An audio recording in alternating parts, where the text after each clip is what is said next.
بسم الله الرحمن الرحيم الحمد لله رب العالمين والعاقبة للمتقين ولا عدوان إلا على الظالمين وصلى الله على سيدنا محمد وعلى آله وصحبه أجمعين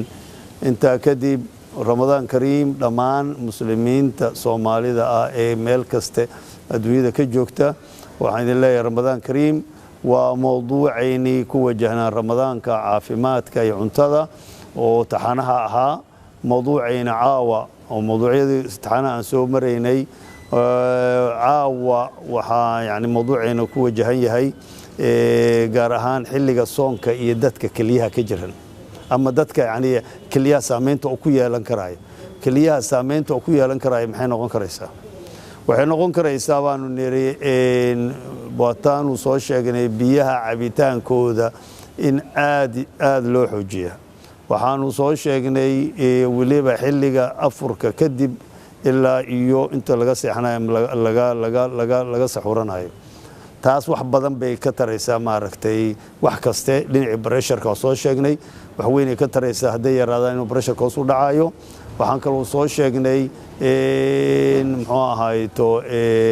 inuu wax weyn ka tarayo xagga digestion-ka naftiisa maanta hadda waxaanu ku wajahanahay in yani arrimaha saameynta ay ku yeelan karayaan biyaha markay yaraadaan cabitaankooda iyo keliyaha waxay saameyn karayaan biyaha cabitaankooda qofku hadduu yaraysto oo xilligii soonkana uu ku jiro yani maalinimadii yani waxaa dhici karaysa in yani uu samaysmo yani waxa la yiraahdo kidney stones ama dhagaxa keliyaha ku samaysma ama uu jirayba horay u jiray wax yar soo ahaa laakiin uu samayskiisa uu degdego oo maaragtay arintaas ay caawini karto oo maaragtay bilaanta arintaas marka waxa loo baahan yahay sidaan talada ku soo sheegnay in biyaha cabitaankooda aad loo badsado ha noqoto biyaha caadiga ah waa imma ha noqoto biyaha fruitska ah ha noqoto waxa loo baahan yahay in yani qofkii uu aad u qaato loo baahan yahay waxa loo baahan yahay wataan niri 8 galaas ilaa 2 galaas oo afurka ah sharaabka kale caadi u cabi karaya dabcan wax kasta ku jiraan marka taasna waxa loo baahan yahay in haddii uu isku ogaa oo qofkii yani keliyaha ka jirnaa oo dhagax keliyaha ku ogaa intuusan bilaaban dhakhtarkiisa inuu tago u sheego in yani soonkii hadda la joogo sida u dhaqmi lahaa marka wixii tala ah laga siiyo marka waa dabcan yani ama ha noqoto daawadii uu qaadanayay ama soo u dhaqmi lahaa xagga biyaha ugu horeeyaan ha noqotee balse markaste waxa loo baahan yahay cabitaankii biyaha in uu aad iyo aad si uu u waraabiyo u bixiyo u dhaqo maaragtay biyo badan u helaan keliyihii ay u gaaraan si marka u yaraato samayskii uu samaysmala dhagaxyada oo ayada hadda ma aha waaye ma galayno casharkeena cashar akademika maaha waa cashar oo wacyigelin ah ma galayno noocyada oo dhagaxa iyo sida ay yihiin isay ku samaysmaaniyo balse guud ahaan in yani noocaas ay ku imaan karaan xilliga waliba soonka waxyaabaha soo gudboonaan karo ayaanu aan uga jeednaa taas marka waxa waaye waa dhinacii keliyaha waxaa dhici karaysa waxaa aan uga baxaynaa iyo xilliga soonka midda kale oo ayadana muhiimka oo maanta casharkeena rabno inaan ku kaabno waxa waaye xagga dheebshiidka iyo muxuu ahayto hawada badan oo caloosha ku dhalan karaysa xilliga muxuu ahayto soonka ama ramadaanka taas horeyna waxbaan usoo taabanay dhanka dheebshiidka balse dhinacan waxaan ugu dan leenahay dadka daa'ima muxuu ahayto waxyaabaha hawada dhaliya oo sida sharaabka hawada aad u dhaliyo ka mid yihiin sharaabkan muxuu ahayto koolada la yiraahdo ama coca-cola ha noqoto ama pepsi cola ha noqoto ama ha noqoto maaragtay waxyaabahan oo 7-up-ka waxyaabahaas oo dhan waa waxyaabaha badiyo dabeysha caloosha yani qofka uu dareemayo xilliga uu saa'inka yahay aad u dareemo marka waxa loo baahan yahay iyo waxa kale oo sii dheer يعني cuntooyin kale sida cuntooyinkan cuntadan la yiraahdo maxaa hayto oo shiilan cuntooyinka diinta leh ama subaga leh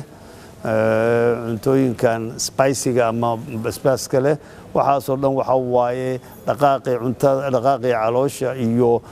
dheefshiidka ayay hakiyaan taasna waxay keenaysaa marka hawo badan inay fadhiisato qofkii aad u dhibta yani xilliga maalinimadii uu soonnaa marka si looga samata baxo waxaa loo baahan yahay caabitaanka waa biyaha iyo fruitska biyaha iyo waxyaabaha fruitka ah oo kala duwan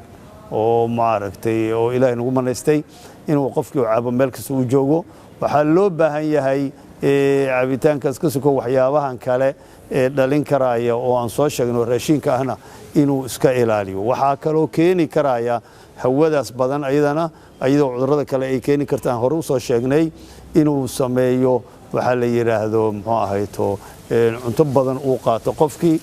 cuntadii badneed marka ay keento dhaqaaqii caloosha iyo dheefshiidka inuu yani dabac ku dhaco ama habac ku dhaco taasna ay keento dibriyo badan iyo waxyaabihii hore u soo sheegi jirno ugu horeeyayba gird waxa la yiraahdo gastroesophageal reflexes oo ku soo noqonayo laabjeexi wixii uu keenayay iyo aaryadii badneed oo yani calooshii pressurekeeda uu badiyay taas marka waxay saacidaysaa soo noqoshada cuntada gaar ahaan maalinimadii iyo habeenkiiba marka taas waxaa loo baahan yahay in ay iska ilaaliyaan muxuu ahayto dadka saa'imiinta ah oo si ay u gutaan yani muxuu ahayto soonkooda si kale u wanaagsan u gutaan taas waa midda labadaas qodob oo israacday waxaan rajaynayaa insha allahu tacaala oon rabaa inaan uga faa'iidaysto muxuu ahayto mawduucan dadka ayagana jaadka cuna dadka jaadka daa'ima waliba xilliga soonka ayagana sidoo kale dhaqaaqii yani qabsinada ayaa aad hoos u dhac ku dhacaya ayagana waxyaabo badan uu ka mid yahay waliba hawadan badan oo ku dhalanayo oo yani ku dhalinayo maxay dheefshiidka ayuu keenayaa wuxuu kaloo keeni karaa saxradu adkaato hore u soo sheegna waliba caloosha aad u adkaata uu tagi waayo qofkii musqushii oo dhibaatooyinka ka soo sheekaynaynay uu isku arko yani taasna waxa waaye waa jaadka sidoo kale sigaarka ruuxiisa dadka aad u daa'imana waxay keentaa yani dhaqaaqa wuu yareeyaa oo caloosha taasna waxay sababtaa inuu hawo badan uu ku abuuro maaragtay caloosha waxaan rajaynaynaa muslimiinta soomaalida ah ee mawduucan la socoto ama casharkan ama barnaamijkan inay noqdaan kuwii ilaahay yani inay yani ku guulaystaan muxuu ahayto ramadaankooda ayagoo caafimaadkooda taam yahay insha allahu tacaala oo cibaado suuban leh waa shahru cibaada waa shahru caafimaad waa shahru yani baraka waxaan idin rajaynaa waa bikulli tawfiiq waxaan idin rajaynaa insha allahu tacaala inaad ku guulaysataan inaad yani si caafimaad buuxa aad ku dhammaysataan yani ramadaankiina hada wabillahi tawfiiq wasalaamu allahu calaykum waraxmat ullaahi wabarakaatu